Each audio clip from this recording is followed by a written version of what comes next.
बिस्मिल्लाहिर्रहमानिर्रहीम। अस्सलाम वालेकुम स्टूडेंट्स। आज हमारा टॉपिक है आयनाइजेशन एनर्जी और इसमें से शॉर्ट क्वेश्चन आता है कि why ionization energy decreases down the group and increasing along a period. ये लॉन्ग क्वेश्चन भी आ सकता है लेकिन मोस्टली ये शॉर्ट क्वेश्चन आता है। बेटा चैप्टर नंबर 6 में भी हम इस टॉपिक को डिस्कस कर चुके हैं कि ऐसी अमाउंट ऑफ एनर्जी जो कि किसी भी इलेक्ट्रॉन को निकालने के लिए रिक्वायर्ड होती है उसके आटम और शेल से उसे हम क्या कहते हैं, आयनाइजेशन एनर्जी। यानी वैलेंस शेल में से इलेक्ट्रॉन निकालने वाली एनर्जी क्या कहलाती है, आयनाइजेशन एनर्जी। तो बेटा हमारे पास जो फर्ज करें सोडियम है, सोडियम में से हमने आटम और शेल में से एक इलेक्ट्रॉन जब निकालते हैं तो 496 एनर्जी जो है रिक्वायर्ड होती है। इसमें ये एनर्जी क्या कहलाएगी, इसकी आयनाइजेशन एनर्जी। अब बेटा हमारे पास मैग्नीशियम होता है, उसमें से 2 इलेक्ट्रॉन निकलते हैं। इसकी जो हमारे पास सेकंड आयनाइजेशन एनर्जी है वो फर्स्ट आयनाइजेशन एनर्जी से हमेशा ग्रेटर होती है। तो यहाँ पे शॉर्ट क्वेश्चन बन सकता है कि why second ionization energy is greater than first ionization energy. तो बेटा मैग्नीशियम में से जब पहला इलेक्ट्रॉन निकलता है तो उस टाइम एटम पर कोई चार्ज नहीं होता, वो न्यूट्रल होता है, इसलिए एनर्जी कम रिक्वायर्ड होती है। जब दूसरा इलेक्ट्रॉन निकलना होता है तो +1 चार्ज होता है। इट्स मीन जो रिमेनिंग इलेक्ट्रॉन्स होते हैं उसकी न्यूक्लियस के साथ अट्रैक्शन क्या हो जाती है, बढ़ जाती है।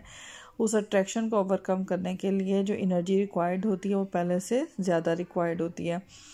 फिर उसके बाद what are the factors affecting the ionization energy. बेटा atomic size, nuclear charge, shielding effect, electronic configuration, ये बेटा अफेक्ट करते हैं आयनाइजेशन एनर्जी को।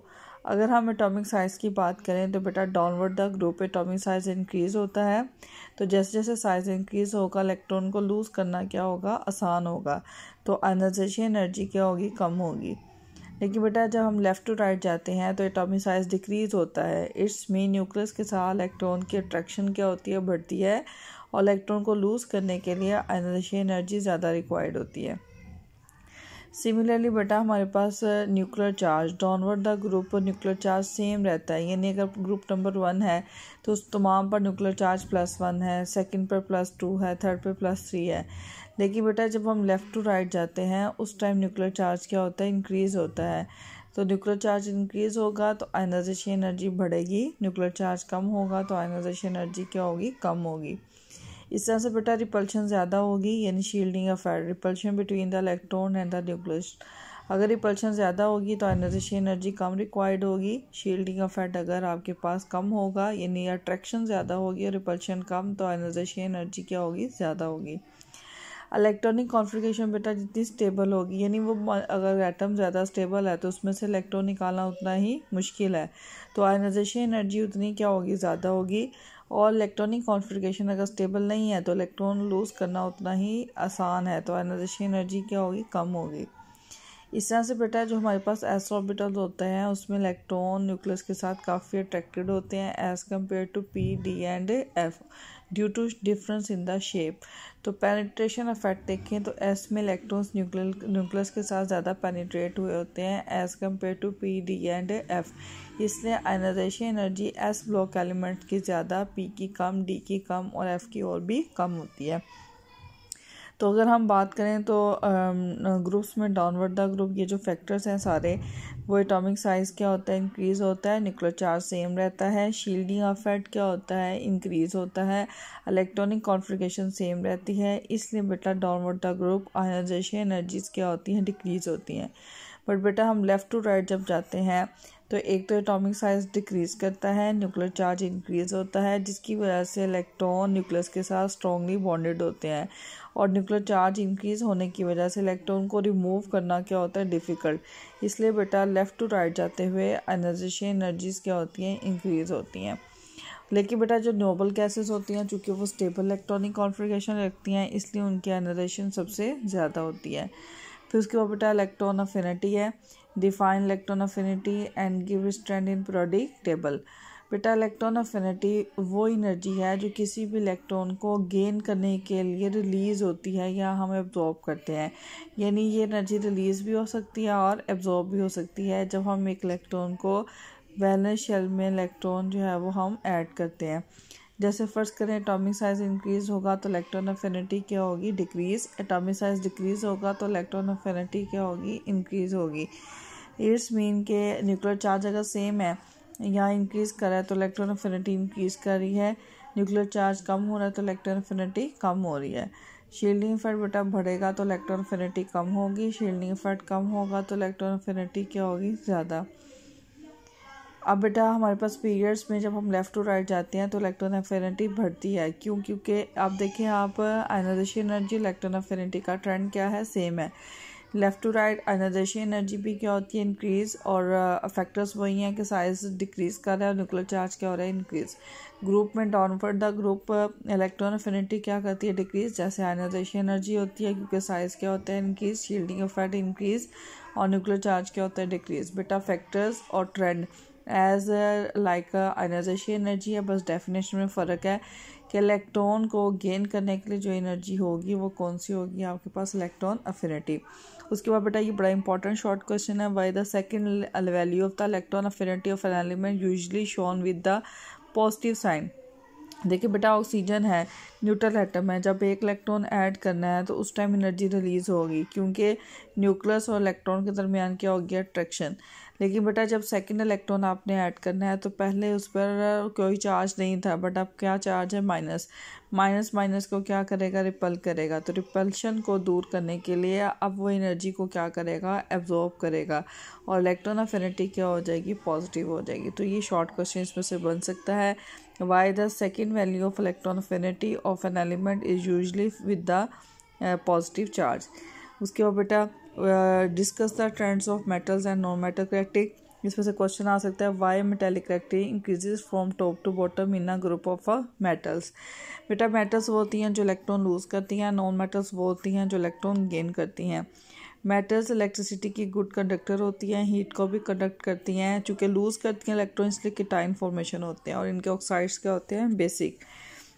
बेटा जब हम डाउनवर्ड द ग्रुप आते हैं तो हम कहते हैं एटॉमिक साइज इंक्रीज़ करता है, तो इलेक्ट्रॉन लूज करने की कैपेसिटी भी क्या होती है, ज़्यादा, तो इसलिए वो ज़्यादातर क्या होती हैं, मेटल्स होती हैं। और downward the group metallic character क्या होते हैं, इंक्रीज़ होते हैं। लेकिन बेटा जब हम लेफ़्ट टू राइट जाते हैं तो हम खुद से ये बात पढ़ते आ रहे हैं कि इलेक्ट्रॉन लूज करने की कैपेसिटी कम होती चली जाती है, इलेक्ट्रॉन गेन करने की कैपेसिटी क्या होती है, ज़्यादा। इसलिए बेटा हमारे पास नॉन मेटेलिक करैक्टर क्या होते हैं, लेफ़्ट टू राइट इंक्रीज़ करते हैं। उसके बाद बेटा हमारे पास नेक्स्ट जो ट्रेंड आ जाता है वो उसकी क्या है, नॉन मेटल कैरेक्टर, जो कि इलेक्ट्रिसिटी एंड हीट के कंडक्टर नहीं होते। उसके बाद अनाइन फॉर्मेशन करते हैं क्योंकि इलेक्ट्रॉन को गेन करते हैं, और वाटर के साथ ऐड करने पर एसिडिक ऑक्साइड देते हैं, जबकि मेटल्स क्या देती हैं, बेसिक ऑक्साइड। तो बेटा डाउनवर्ड द ग्रुप चूँकि एटॉमिक साइज इंक्रीज़ करता है तो हमारे पास लेफ़्ट टू राइट मेटल जो हमारे पास एटॉमिक साइज है वो डिक्रीज़ करता है, तो इसलिए non metallic character downward the group decrease और लेफ़्ट टू राइट क्या करते हैं, इंक्रीज़ करते हैं। तो बेटा जो राइट साइड वाले हैं, जो लेफ़्ट साइड वाले हैं वो मेटल्स, और राइट साइड वाले क्या होते हैं, नॉन मेटल्स होते हैं ज़्यादातर। उसके बाद बेटा explain the variation in melting point and boiling point, very very important क्या है, लॉन्ग क्वेश्चन। कहता है कि मेल्टिंग एंड बॉइलिंग पॉइंट का क्या है। मेल्टिंग एंड बॉइलिंग पॉइंट बेटा जब हम शॉर्ट पीरियड की बात करते हैं, यानी हम फर्स्ट एंड सेकंड की जिसमें 2 and 8 एलिमेंट्स मौजूद होते हैं, उन्हें हम शॉर्ट पीरियड कहते हैं। Melting and boiling point of the elements up to 4th group तक इंक्रीज़ करते हैं, क्योंकि जब हम पहले ग्रुप की बात करते हैं तो 1 इलेक्ट्रॉन होता है इन वैलेंस शेल, जब हम सेकंड ग्रुप की बात करते हैं तो 2 इलेक्ट्रॉन, थर्ड की बात करते हैं 3, और लेकिन जो चौथा ग्रुप है उसमें 4 इलेक्ट्रॉन होते हैं आटोमोस्ट शेल में। तो बेटा अगर 1 इलेक्ट्रॉन बॉन्डिंग के लिए अवेलेबल होगा तो डेफिनेटली उसकी मेल्टिंग एंड बॉइलिंग पॉइंट लो होंगे। जब 2 इलेक्ट्रॉन बॉन्डेड में हिस्सा लेंगे तो मेल्टिंग एंड बॉइलिंग पॉइंट, क्योंकि फोर्सेस स्ट्रॉन्ग होंगी, बाइंडिंग फोर्सेस, तो इसलिए सेकंड ए एलिमेंट्स के अब मेल्टिंग पॉइंट ज़्यादा होंगे। लेकिन जब बेटा हम 4th ग्रुप पे पहुंचते हैं तो 4 इलेक्ट्रॉन बाइंडिंग के लिए मौजूद होते हैं, बॉन्डिंग करने के लिए। तो जब 4 बॉन्ड बनेंगे तो डेफिनेटली इलेक्ट्रॉन्स की बाइंडिंग फोर्सेस क्या होंगे, स्ट्रॉन्ग, और मेल्टिंग एंड बॉइलिंग पॉइंट क्या होंगे, इंक्रीज़ होंगे। फिर बेटा ग्रुप 4th ए से लेकर 7 ए तक क्या होता है कि जब हम 4th 5th 6th 7 8 की तरफ जाते हैं तो उनके जो मॉलिक्यूल्स होते हैं वो कोवलेंट होते हैं लेकिन स्मॉल होते हैं, और उनकी जो स्पेस होती है वो 3 डिमेंशन में होती है, जिसकी वजह से उनके वीक इंटरमॉलिक्यूलर फोर्सेस होती हैं ड्यू टू स्मॉल साइजेस। तो मेल्टिंग एंड बॉइलिंग पॉइंट क्या होते हैं, लेयर। यानी हम कह सकते हैं इन periods up to group number 4 तक चूँकि बाइंडिंग इलेक्ट्रॉन्स की तादाद बढ़ती है इसलिए मेल्टिंग पॉइंट इंक्रीज़ होते हैं। लेकिन जब हम 4 से ऑनवर्ड जाते हैं तो इलेक्ट्रॉन गेन करने की कैपेसिटी ज़्यादा हो जाती है और साइज़ भी क्या हो जाता है, स्मॉल हो जाता है, इलेक्ट्रॉन एक्टिविटीज़ बढ़ जाती हैं, तो इंटरमॉलिक्यूलर फोर्सेस वीक होती हैं, तो मेल्टिंग एंड बॉइलिंग पॉइंट क्या होते हैं, लोअर। जब बेटा हम ग्रुप की बात करते हैं तो डाउनवर्ड द ग्रुप आपको पता है melting and boiling point decrease करते हैं क्योंकि एटॉमिक साइजेस इंक्रीज़ करते हैं और लार्ज साइजेस में बाइंडिंग फोर्सेस क्या होती हैं, वीक होती हैं as compare to smaller atoms. और इस तरह से 7th ग्रुप में जाएंगे तो मॉलिक्यूल्स उनके melting and boiling point downward the group क्या होते हैं, इंक्रीज, क्योंकि वहाँ पर एक और फैक्टर आ जाता है वह है पोलराइजेबिलिटी। और जहाँ पे पोलराइजेबिलिटी ज़्यादा होती है वहाँ पर लैंडर डिस्पर्शन फोर्सेस क्या होती हैं, स्ट्रॉन्ग। इट्स मीन कि मेल्टिंग एंड बॉइलिंग पॉइंट का ट्रेंड ऑल ओवर एक जैसा नहीं है। लेफ़्ट टू राइट जाते हुए ग्रुप नंबर 4 तक मेल्टिंग एंड बॉइलिंग पॉइंट क्या करते हैं, इंक्रीज़, फिर क्या करते हैं, डिक्रीज़। ग्रुप्स में डाउनवर्ड द ग्रुप नंबर 1 2 3 4 5 6 तक जो हैं वो हमारे जो ग्रुप में एटॉमिक साइज इंक्रीज़ करता है तो हमारे पास मेल्टिंग एंड बॉइलिंग पॉइंट क्या करते हैं, bottom due to increase in their atomic size, the binding forces present between the large atoms are relatively weak as compared to those of the smaller atom, इसलिए उनके melting and boiling point decrease करते हैं। लेकिन जैसे हम 7th group में जाते हैं तो पोलराइजेबिलिटी बढ़ती है इसलिए मेल्टिंग एंड बॉइलिंग पॉइंट भी क्या होते हैं, इंक्रीज। ऑक्सीडेशन स्टेट, बेटा किसी भी कंपाउंड किसी भी एटम पर जो चार्ज मेंशन किया जाता है उसकी क्या कहलाती है, ऑक्सीडेशन स्टेट। जैसे अगर किसी पर +1 चार्ज है इसमें उसकी ऑक्सीडेशन स्टेट क्या है, +1। तो मोस्टली जो ऑक्सीडेशन स्टेट होती है वो ग्रुप नंबर पर डिपेंड करती है। अगर ग्रुप नंबर 1 है तो उसकी ऑक्सीडेशन स्टेट +1 है, 2 है तो +2 है, 3 है तो +3 है, 4 है तो +4 है। लेकिन जैसे ही हम 5th में जाते हैं तो चूँकि हाफ फिल्ड हो जाता है इलेक्ट्रॉन तो उसमें हमारे पास ऑक्सीडेशन स्टेट वेरी करती हैं। एक तो ग्रुप नंबर के लिहाज से +5 और दूसरा according to accommodation of electron वो 3 इलेक्ट्रॉन को ऑक्यूपाई कर सकते हैं तो 3 भी उसकी ऑक्सीडेशन स्टेट होती है। 6 में उसकी +6 भी हो सकती है और -2 यानी 2 इलेक्ट्रॉन गेन करेगा। 7th में +7 भी हो सकती है और -1। और 8 ग्रुप की ऑक्सीडेशन स्टेट क्या होती है, 0। क्यों? क्योंकि उसका ऑटोमोस्ट शेल क्या होता है, कंप्लीट।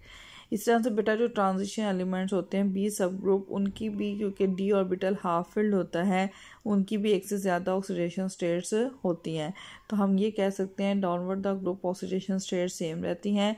पीरियड्स में according to group number oxidation states क्या होती हैं, चेंज। इसमें से बेटा एक ही शॉर्ट क्वेश्चन बनता है, लॉन्ग क्वेश्चन में इंपॉर्टेंट नहीं है।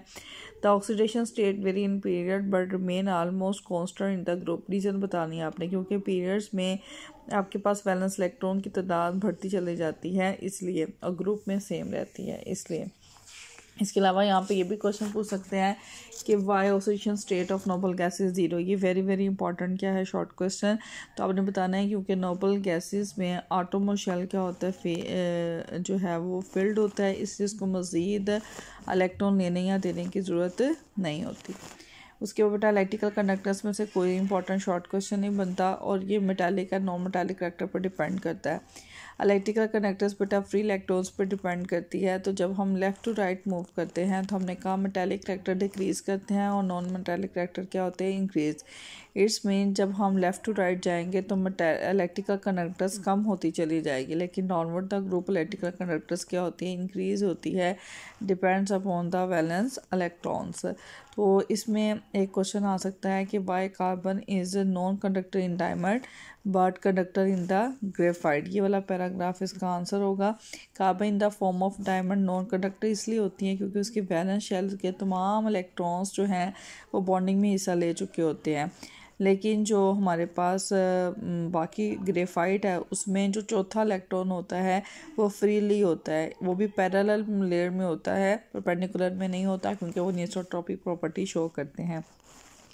तो ये बड़ा इंपॉर्टेंट शॉर्ट क्वेश्चन है, why diamond is a non conductor and graphite is a fairly good conductor. Very very important short question. उसका प्रॉपर्ली ये आंसर देंगे कि डायमंड भी sp3 है, ग्रेफाइट भी sp3 है, लेकिन उसमें चारों के चारों सिग्मा बॉन्ड लोकलाइज्ड होते हैं, कोई फ्री इलेक्ट्रॉन नहीं होता। लेकिन यहाँ पर आपके पास 4 में से 3 इलेक्ट्रॉन जो हैं वो हाइब्रिडाइज्ड और चौथा इलेक्ट्रॉन अनहाइब्रिडाइज्ड होता है, इसलिए इसके पाई इलेक्ट्रॉन्स क्या होते हैं, डी लोकलाइज्ड होते हैं इन पैरेलल लेयर। ये इसका प्रॉपर आंसर है बेटा। ये वेरी वेरी इंपॉर्टेंट क्या है, शॉर्ट क्वेश्चन। हाइड्रेशन एनर्जी, बेटा ये भी शॉर्ट क्वेश्चन में आता है कि define hydration energy and give its factors which affect the hydration energy. बेटा वो हाइड्रेशन मीन होता है वाटर, तो हीट एब्जॉर्ब और इवॉल्व होती है जब हम किसी भी 1 मोल गैशियस स्टेट को वाटर में क्या करते हैं, डिजोल्व करते हैं, तो उसका एनर्जी रिलीज और एब्जॉर्ब जो होती है उसे क्या कहते हैं, हाइड्रेशन एनर्जी। बेटा हाइड्रेशन एनर्जी डिपेंड करती है चार्ज टू साइज रेशियो पर। अगर बेटा हमारे पास charge to size ratio, size अगर बढ़ता चला जाएगा तो हाइड्रेशन एनर्जी कम होती चली जाएगी, और अगर साइज़ जो है वो चार्ज इसी तरह से हमारे पास बढ़ता चला जाएगा तो हाइड्रेशन एनर्जी ज़्यादा होती चली जाएगी। तो आप देख सकते हैं पहली एग्जांपल में लिथियम की हाइड्रेशन एनर्जी सबसे ज़्यादा है, सोडियम की कम है और पोटाशियम की और भी कम है। क्यों? क्योंकि जब हम डाउनवर्ड द ग्रुप आ रहे हैं तो इन सब पर न्यूक्लियर चार्ज तो सेम है लेकिन साइज़ तीनों का सेम नहीं है। लिथियम का साइज़ स्मॉल है, सोडियम का लार्ज और पोटाशियम का सबसे लार्ज है।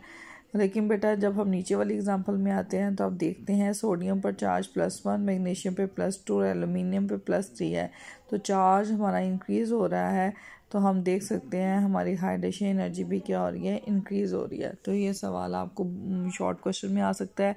The hydration energy of the ions are the following at justified, तो आपने बताना है क्योंकि एल्युमिनियम का न्यूक्लियर चार्ज ज़्यादा है as compare to magnesium and the sodium. तो चार्ज टू साइज रेशो पर हाइड्रेशन एनर्जी डिपेंड करती है।